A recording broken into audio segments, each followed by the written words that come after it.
Sean Diddy Combs may very well spend the rest of his life in prison. Now, I've actually met the diddler. I met him while I was working for the billionaire and Microsoft co-founder Paul Allen. I used to work for Paul. I played bass in his band, picture right here, and traveled all over the world with him on his many yachts. At this party on New Year's Eve in St. Barths, we were on the Octopus, which was his largest of the 3 yachts. The middle one was called the Tatoosh. The smallest one was called the Medusa. And we went over to his party, to the diddler's party. Hey! Like in the morning when you wake up and you walk in to your kitchen, pouring coffee in your moccasins. Don't you know you already checked my boxes? Hair up, no makeup, you can't top this. You look hot in the bra with the lace cup. And the LBD, that's an A+. Yeah, give it to you fine, okay, but my favorite's hair up, no makeup. Like in the morning when you wake up and you walk in to the kitchen, pouring coffee in your moccasins. And I got onto the diddler's yacht, much smaller than Paul's yacht, the Octopus. And there was Sean the diddler. There was the supermodel Naomi Campbell. There was me. There was Paul Allen, at the time the 3rd richest man in the world, worth $32 billion, and a bunch of other people that I didn't know. And it was New Year's Eve, partying. We had champagne and truffle fries. And he was nice to me. I did not get diddled. He didn't even offer. So what can I say? I met a different diddler than the diddler of today. The diddler of yesteryear was maybe diddling people at that time. I didn't get diddled. And Paul and I left. I have a feeling, though, that I didn't even get the offer because I was with the 3rd richest man in the world. And it seems like the diddler likes to pick on people who have less than him. And at that time, I don't think the diddler was a billionaire. Supposedly he has $1 billion now. But the guy I was with was definitely a billionaire. Number 3 on Forbes. And I think that if there were any freak-offs to happen and I were a candidate, the diddler wasn't going to fuck with me because I was with a guy that had a lot more money and power than he did. Welcome back to the show where we dissect some of the juiciest stories that the internet and the world of entertainment and beyond have to offer. I'm Patrick Cornell, and today we're diving deep into a case that's got the music industry and the internet buzzing.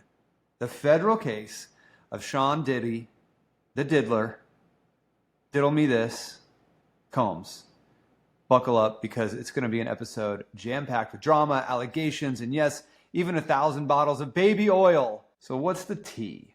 I actually hate that term, but it's what the kids say. Sean Combs, a.k.a. Diddy, a.k.a. the diddler, a.k.a. diddle me, a.k.a. Puff Daddy Diddler, or Brother Love, depending on the era, is facing some serious federal charges. We're talking about racketeering, conspiracy, sex trafficking by force, fraud, or coercion, illegal. Transportation to engage in prostitution, also illegal. If convicted, Diddy could be looking at 15 years or life behind bars. That's a long time to go without, I'm coming out. Because I don't think he's probably not coming out.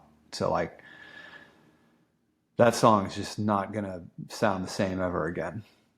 Okay, so the prosecution is swinging hard. This is what they're saying. They're framing Diddy as the orchestrator of a criminal enterprise that allegedly exploited women, distributed drugs, and used threats, violence, and hush money to keep it all quiet.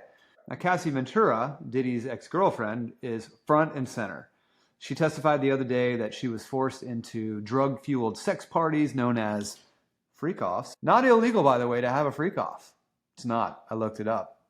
But yes, that is the term being used in federal court. And it's not a VH1 reality show. So, freak-offs.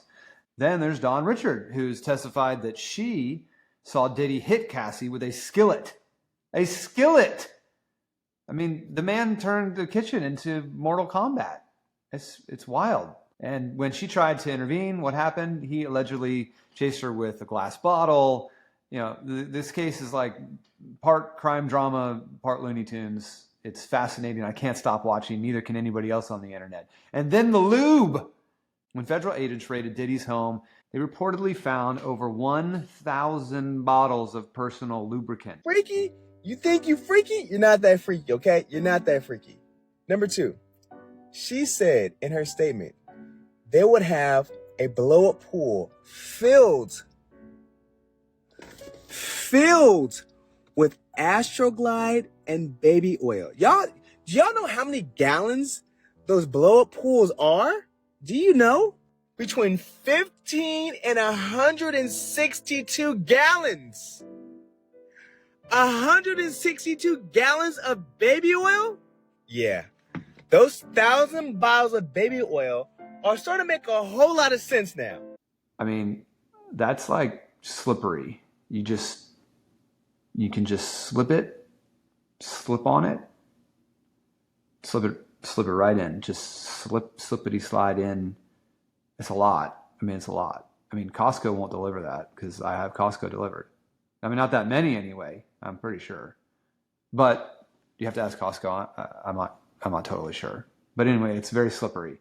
So that's either a disturbing sign of excess or the most intense Costco trip ever. Diddy's legal team, what are they saying? They're pushing back hard. They're calling the relationships consensual, legal.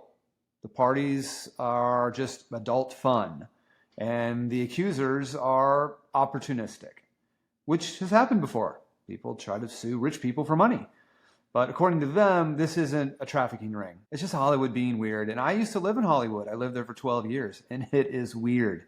That's why they call it Holly Weird. Actually, nobody that actually lives there for any period of time would ever call it Holly Weird. Tourists call it that, but it is a nickname. They also point out that many of the people that are testifying have civil suits pending, and that means that they stand to make a lot of money if Diddy goes down. So the defense claims that this is less about justice and really more about paychecks. Valid, but let's not forget the lube. I mean, that's so slippery. Slippery. Okay, so let's talk dollars. Because this trial isn't just burning headlines, it's burning cash. Diddy is reportedly spending millions on his legal defense. His lawyer, Brian Steele, $1,000 to $2,000 an hour. Now, I've paid attorneys before. In fact, the one that I have, awesome attorney, shout out Jason. You know, he's pretty expensive. Anywhere from $300 to $600 an hour. It's a lot of money.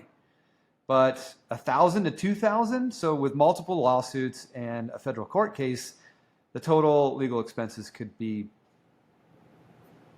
$10 million or more. It's a lot of money, maybe more.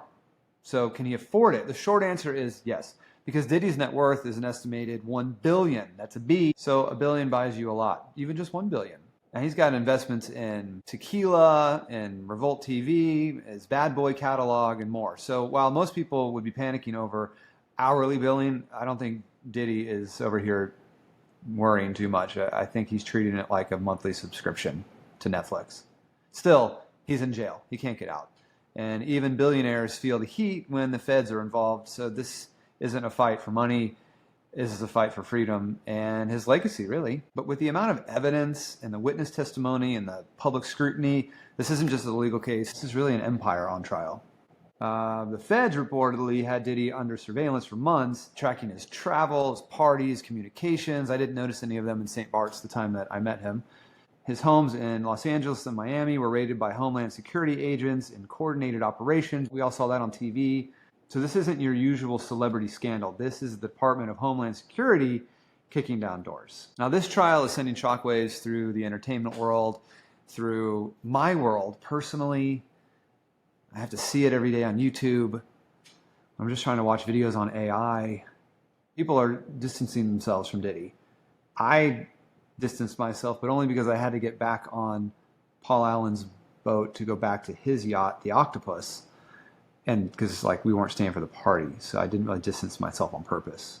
Revolt TV, which he founded, released a statement saying that he's no longer involved in the day-to-day operations. Artists are scrubbing him from their feeds. Brands are ghosting him like it's a bad Tinder date, and it's not just about Diddy. This case could set a precedent for how abuse and power is prosecuted in the entertainment industry. And I used to live there. The entertainment industry is dark, really dark. The Me Too movement shook Hollywood. This might shake the entire music world. So we're going to have to stay tuned to see what happens. We know that he's in jail right now. He cannot get out. Also at the trial, he had gray beard, gray hair. Why is that? Well, it's because he has gray hair, but also in jail, you're not allowed to dye your hair. I looked that one up. So he's looking older. So that's a wrap on today's deep dive into the Diddy trial. We're talking millions and legal fees, billion-dollar stakes, and a future that could go from mogul to inmate real fast. So if you like this kind of stuff, subscribe, leave a review, leave a comment. Until next time, remember, behind every beat, there might be a bombshell. See you next time.